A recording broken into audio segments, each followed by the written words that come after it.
So I've got the gantry all installed. What I ended up doing was bolting it. I ended up taking this 1/4 inch kind of like angle, not angle iron, but angle aluminum, if you will, and just bolting it down straight to the block, cutting, drilling the 4 holes into the block, and then drilling my 1/4 inch by I think it's 2-inch block onto that from the side, from the top, and adding an angle here and an angle there on both sides, and putting bolts with some really good lock washers on it, and made it really rigid. So I mean, I'm going to have two of the motors, one on this side, which I've already installed. I'll explain that in a minute. And I've also installed the one over here.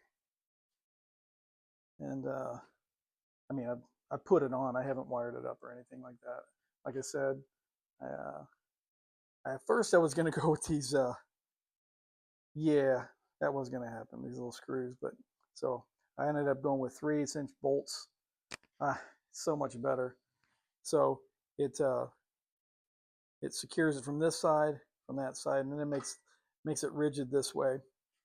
So, and the linear rails, that was to me the hardest part.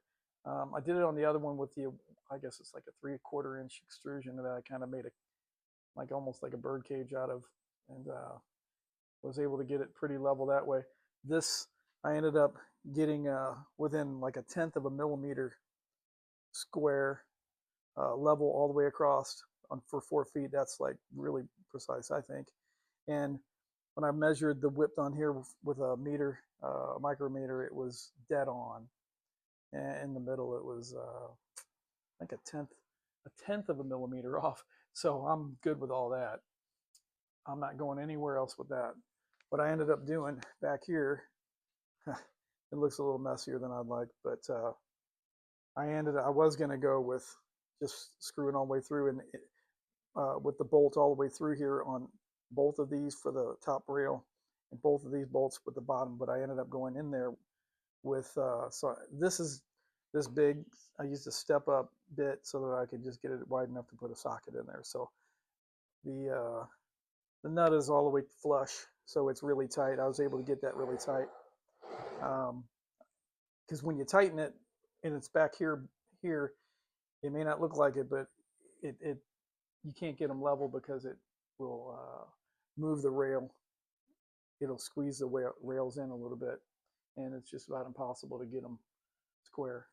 So getting back to the motors, so all I did to install this 4-foot linear rail is add a 3/4 inch piece of plywood to kind of pull it away from there, and then I added a 1/2 inch spacer here which pulled it away enough for the bracket, and then I just had to add like basically a 1/16 little spacer to make this to where it was exact to pull away from there.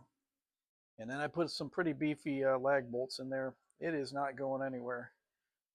These are also lag bolts. So that's where I'm at with it. I did that on both sides, so I don't need to go through the other side. So thanks for watching. I appreciate all you guys who've subscribed.